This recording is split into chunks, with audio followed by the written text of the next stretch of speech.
Doctor Usha उद्यार बोल रही हूँ। आज हम HIV सीरीज़ में नॉन कम्युनिकेबल डिजीज़ेस यानी NCDs देखेंगे। WHO के अनुसार 4 प्रकार के NCDs इम्पॉर्टेंट है। एक cardiovascular disease, second cancers, third respiratory diseases and fourth diabetes mellitus. तो ये 4 जो डिजीज़ है वो क्यों बढ़ गए हैं? क्योंकि पिछले 2 डिकेड्स HIV का ट्रीटमेंट अच्छा हो गया है और उसमें पेशेंट की लाइफ स्पैन बढ़ गया है और वो पेशेंट का लाइफ स्पैन बढ़ने से ये जो रोग्स है वो उनमें ज़्यादा पाए जाते हैं। तो ये जो PLHIV है, PLHIV माने पेशेंट्स लिविंग विद HIV, उनको कितने चांसेस है NCDs होने के लिए?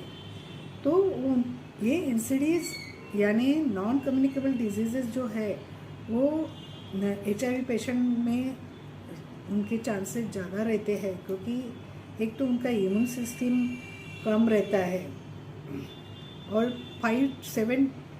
7 to 8% points higher compared to the normal people से ये लोगों को ज़्यादा होता है। और उसमें क्या होता है, डायबिटीज़ भी होता है और हाइपरटेंशन, कोलेस्ट्रॉल भी उसमें ज़्यादा बढ़ता है और ओबेसिटी भी देखा जा सकता है उसमें। और ये प्रिवलेंस क्यों इतना ये होता है? तो उनका लाइफ स्पैन बढ़ गया है और कोई जो HIV की दवाएं हैं उससे भी डायबिटीज़ के चांसेस बढ़ जाते हैं। तो आपने देखा अभी उसका प्रिवलेंस कितना है? तो केन्या का स्टडी जो किया है तो उन्होंने किया कि अबाउट 35% HIV पेशेंट में 52% ये डिजीज़ का प्रिवलेंस होता है। और ओवरऑल जो अगर देखा जाए तो 35% 1000 पर्सन को ईयरली होता है।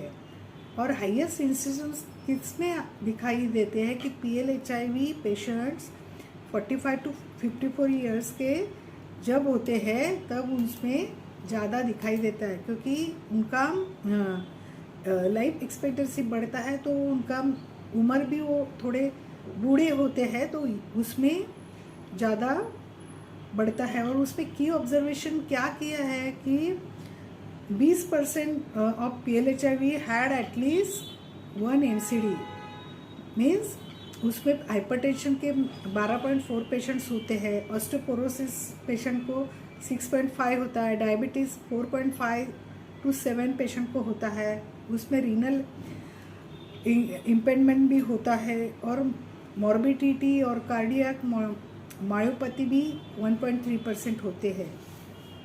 तो उसमें से कंक्लूजन क्या निकलता है कि NCDs are very common in अपना HIV पेशेंट में होता है, इसलिए उनका अर्ली डिटेक्शन करना ज़रूरी है। अभी कार्डियोवास्कुलर डिजीज़ में क्या होता है, कार्डियोवास्कुलर डिजीज में स्ट्रोक और वीनस थ्रोम्बोएम्बोलिज्म भी हो सकता है। तो जब हम पेशेंट हमारे पास आते हैं तो हम उनका लिपिड प्रोफाइल देखते हैं, और अगर उसमें एबनॉर्मल लिपिड और ग्लूकोज मेटाबॉलिज्म हो, फैट रीडिस्ट्रीब्यूशन देखते हैं, क्रॉनिक इन्फ्लामेटरी मिलियो देखते हैं, वेस्कुलर एंडोथेलियम डिसफंक्शन भी है कि नहीं देखते हैं। तो ये हाइपरटेंशन देखने के लिए ईच एंड एवरी पेशेंट का हम फॉलोअप करते हैं। हाइपरटेंशन का ब्लड प्रेशर चेकअप करते हैं। कैंसर पेशेंट का भी क्या करते हैं, कैंसर पेशेंट का भी उनका जो लेडी है उनको सर्वाइकल कैंसर का जो पैप स्मेयर है वो भी करते हैं। और वो इसका मेन उद्देश्य क्या है? तो अर्ली डिटेक्शन एंड ट्रीटमेंट करने का ये मेन उद्देश्य है। और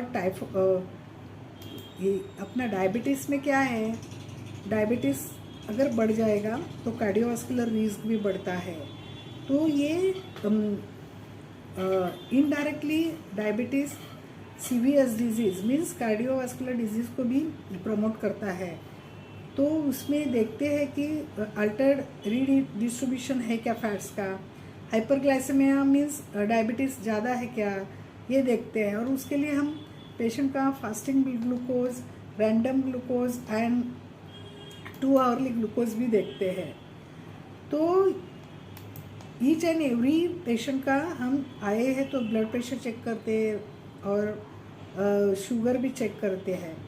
और डिप्रेशन में क्या करते हैं, डिप्रेशन में अगर पेशेंट का एटीट्यूड वो फटीग रहता है, प्योर एपेटाइट रहता है और उसका स्लीप पैटर्न डिस्टर्ब होता है, तो उसको भी मॉरल सपोर्ट देते हैं और सिम्टोमेटिक उनको ट्रीटमेंट देते हैं। अगर वो काउंसलिंग उसमें मेन करते हैं कि वो क्या करे, चैलेंजेस क्या आते हैं कि अपना सेंटर में, हर एक सेंटर में काउंसलिंग करते हैं, डॉक्टर भी काउंसलिंग करते हैं। और ये पेशेंट को थोड़ा ज़्यादा बेनिफिट्स क्या होता है, वो इंटीग्रेशन ऑफ HIV और NCD की, अगर हम उनको सब बराबर उनका ब्लड प्रेशर चेकअप करें, शुगर करें, तो जो बेटर स्क्रीनिंग हम दे सकते हैं, ट्रीटमेंट दे सकते हैं और बेटर क्रॉनिक डिजीज़ मैनेजमेंट भी कर सकते हैं हम। तो ये ART सेंटर में मैंने बोला कि रेगुलरली ब्लड चेकअप मॉनिटर करते हैं, BMI बॉडी मास करते हैं, फास्टिंग ब्लड शुगर करते हैं, लिपिड प्रोफाइल करते हैं, रूटीन स्क्रीनिंग करते हैं और रेगुलर सर्वाइकल स्क्रीनिंग भी करते हैं। तो ये हुआ अपना आज का कि NCD नॉन कम्युनिकेबल डिजीज़ेस कौन से हैं, वो मैंने बताया कि वो 4 हैं।